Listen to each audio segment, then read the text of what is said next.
देखते हैं और ऐसे वीडियो आते हैं, लगे रहते हैं लगे रहते हैं लगे रहते हैं। तो इनसाइड आउट भी है, आउटसाइड इन भी है, मतलब अंदर का सत्संग, जिसके अंदर में सत्संग है। हम में से कुछ हैं जिनको अंदर का सत्संग सुनता है, जब वो सत्संग करते हैं तो उसका असर ज्यादा होता है और उसका फल, उसका पुण्य फल औरों को भी मिलता है। तो इसलिए सत्संग में आने को हमें प्राथमिकता देनी चाहिए। इसका बहुत बड़ा लाभ है, हर तरह से लाभ है। सांसारिक लाभ मैं नहीं कहता धर्म की से कि होता ही है, झूठा होने को नहीं देता, क्योंकि परमात्मा का अपना तरीका है, किसी को परमात्मा प्राप्ति का अपना तरीका है।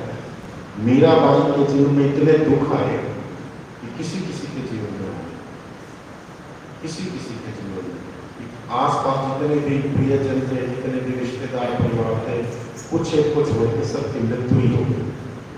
सत्संग करती रही पर दुख बढ़ते रहे। कभी कभी उनको बचाया भी, लेकिन बचाया तो तब ना जब उनकी परीक्षा हुई। जैसे 100 परीक्षा की, 90 तक परीक्षा हुई, आखिरी में बचा लिया, फिर परीक्षा हुई, फिर बचा लिया, लेकिन परीक्षा तो होती ही रही। लेकिन एक पक्की बात है कि अंदर में आध्यात्मिक यात्रा तो सत्संग में आने से बढ़ती ही बढ़ती है।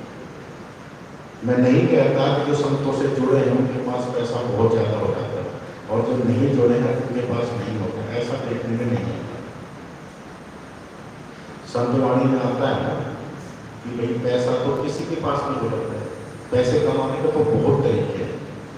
ऐसा भी हो सकता है कि सही इंसान हो उसके पास कम हो, मतलब टिकटबाजी से पैसा कमाए, गलत तरीके से कमाए, उसके पास ज्यादा हो जाए। लेकिन अंदर की जो रूहानी ताकत है वो सत्संग में आने से हमें मिलती है, ये निश्चित है। तो हमें खुद भी नियमित रूप से सत्संग में आना चाहिए, उसको प्राथमिकता देनी चाहिए। ये हमारे पुण्य कर्म है, ये परमात्मा की विशेष कृपा है कि हम सत्संग में आ पाते हैं और आ करके उसकी विशेष कृपा से ही हम और कृपा ग्रहण करते हैं। कृपा तो उसी की है। जो भी किसी भी कारण से सत्संग में नहीं आ पाते, समझ लो कि पुण्य कर्म अभी फलित नहीं और पुण्य कर्म आगे बढ़ भी नहीं रहे।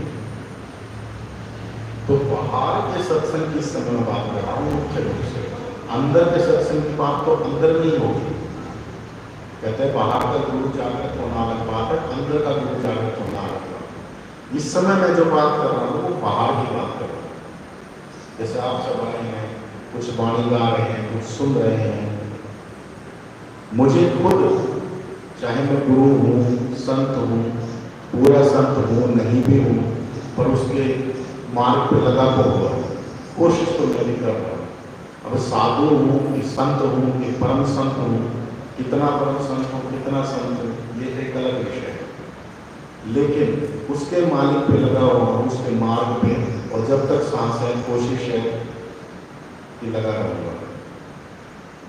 तो ये मुझे भी लाभ होता है, संतों को भी लाभ होता है। महाराज रविदास की वाणी बोली ना, जो देश रखन नहीं देता है। तो सत्संग वो करना चाह रहे थे, भजन वो करना चाह रहे थे, और बाहर की जो ताकतें विपरीत को उनको नहीं करने दे रहे थे। वो सत्संग तो करना चाहते थे, वो वाणी बनाते, लोग बगाव रहता है। तो उस समय जो बड़े बड़े लोग थे वो एक बजाते थे। आजकल के संसारिक इंटेलिजेंट लोग बहस करते हैं, बुद्धि लगाते हैं, चालाकी लगाते हैं।